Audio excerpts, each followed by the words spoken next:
बोलो जयकारा, बोल मेरे श्री गुरु महाराज की जय। गुरु नानक देव जी ने कहा था कि नानक दुखिया सब संसार। इस दुनिया में कोई भी ऐसा व्यक्ति नहीं है जिसके जीवन में दुख ना हो। हर कोई किसी ना किसी कारणवश दुखी है।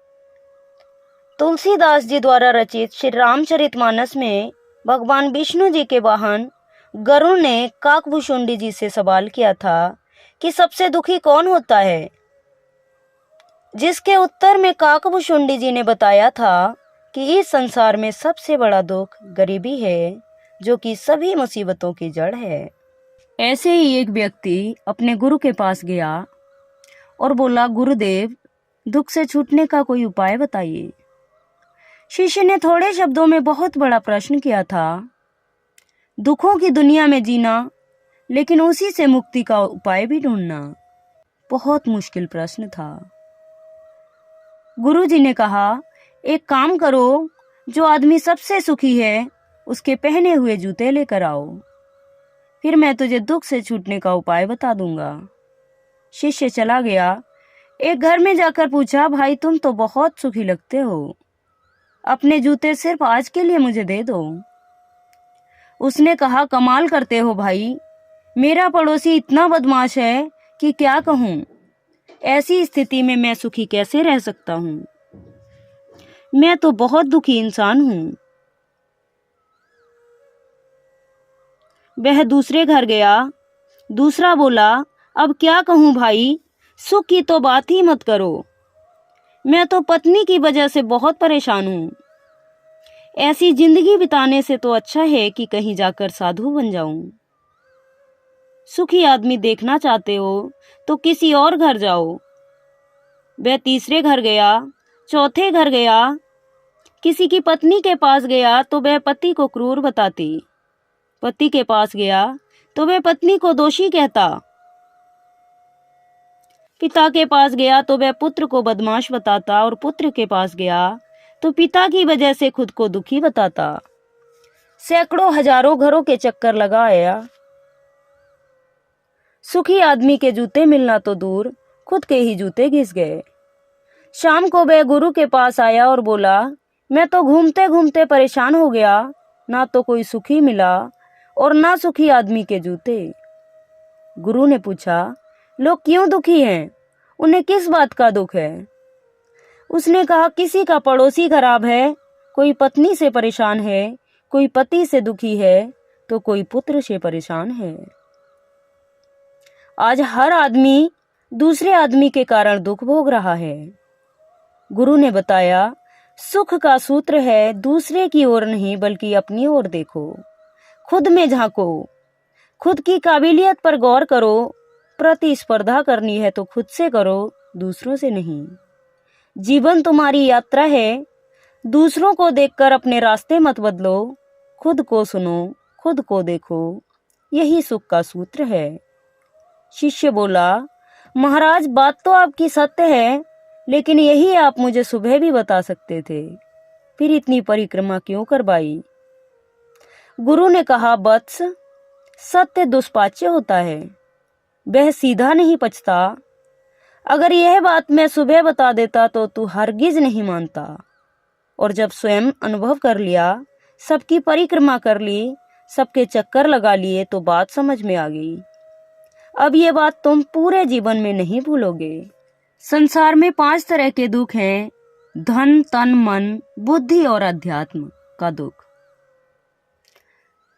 तन, मन, धन, बुद्धि और अध्यात्म का दुख। अब आध्यात्मिक दुख है खुद को ना जान पाना। आम आदमी जिंदगी को आध्यात्मिक नजर से नहीं देखता, इसलिए उसे इस दुख का पता नहीं होता। एक खबर किसी के लिए भावी सुख का संदेश देती है तो वही खबर किसी के लिए दुख का कारण हो सकती है। समाज में हर तरह के विचार के व्यक्ति होते हैं। कुछ पैसे की नजर से ही हर स्थिति, परिस्थिति और व्यक्तियों को देखते हैं। कुछ शारीरिक नजर से हर समय हर किसी को परखते हैं। कुछ लोग भावुकता के पलड़े में सबको तोलते हैं। बुद्धि से विचार करने वाले तो कम ही होते हैं और सबसे कम होते हैं अध्यात्म की नजर से संसार को देखने वाले। इसका अर्थ धार्मिक नजर नहीं, जीवन को यथार्थ से देखना है। इस संसार में 5 तरह के सुख हैं, धन का, तन का, मन का, बुद्धि का और अध्यात्म का। आपने मिठाई खरीदी तो धन का सुख, खाई तो तन का सुख, पोते पोती को दी तो मन का सुख, स्कूल में प्रथम आए तो बुद्धि का सुख इत्यादि। परंतु प्रभु का ध्यान आध्यात्मिक सुख के क्षेत्र में आता है। जरा दिमाग के घोड़ों को और दौड़ाएं तो पाएंगे कि 5 तरह के दुख भी होते हैं। आपके 1000 रुपए खोए तो धन का दुख, शरीर का कोई अंग खराब हो गया तो तन का दुख, छोटी उम्र में परिवार में कोई व्यक्ति गुजर गया तो मन का दुख, पर कोई व्यक्ति परिवार में मानसिक संतुलन खो गया तो बुद्धि का दुख। परंतु सबसे बड़ा दुख जो बहुत कम लोगों को होता है वह है अध्यात्म का दुख। अध्यात्म दुख अपने आप को ना जान पाना है। आम आदमी आध्यात्मिक नजर से जीवन देखता नहीं तो उसे इस दुख का पता भी नहीं है। अध्यात्म की नजर से देखें तो वास्तविकता में ना तो सुख है और ना ही दुख है। सुख दुख तो मात्र एक विचार है। एक के लिए एक घटना दुख का संदेश लाती है तो दूसरे के लिए वही घटना भावी सुख की आहट देती है।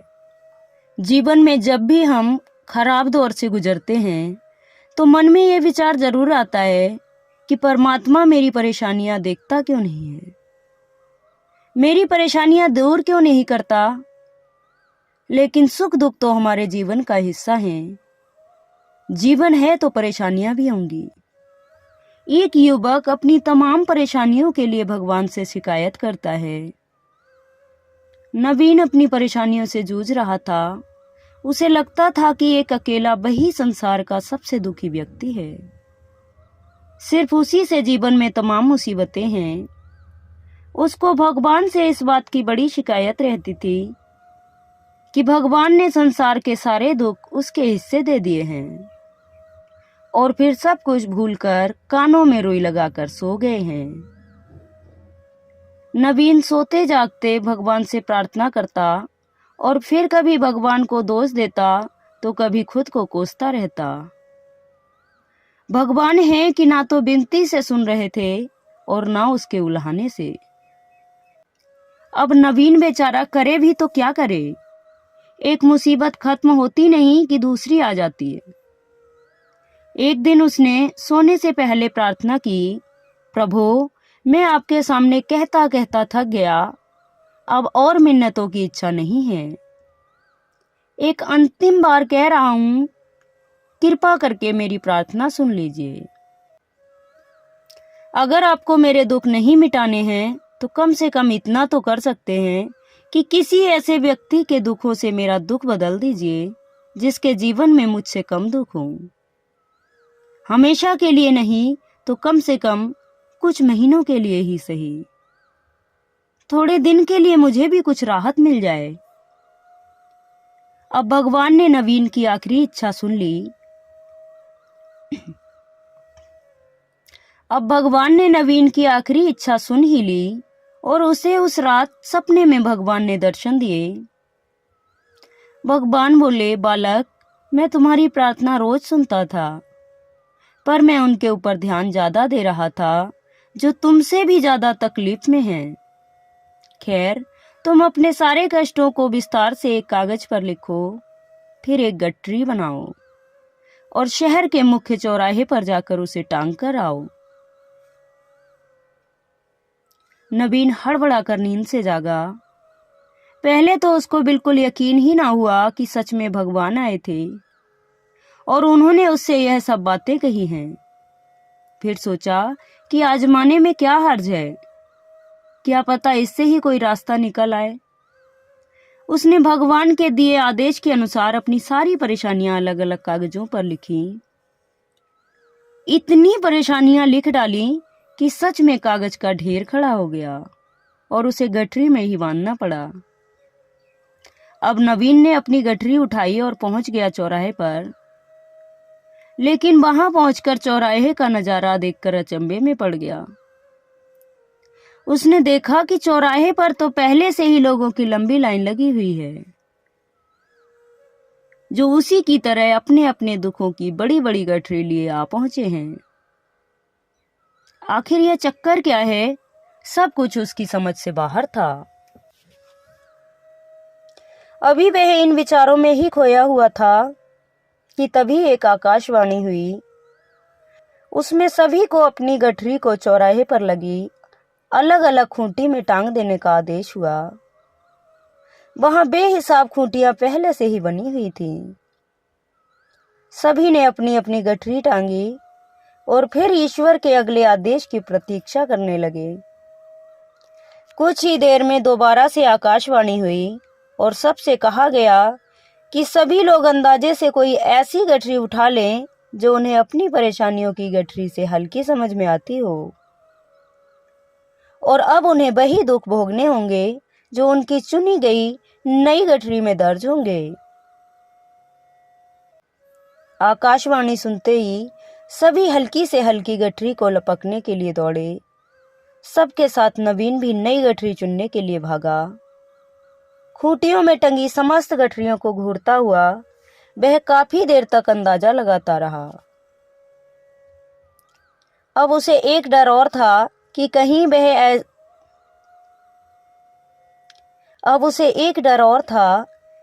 वह कोई ऐसी गठरी ना उठा ले जिसमें पहले से भी ज्यादा दुख हो।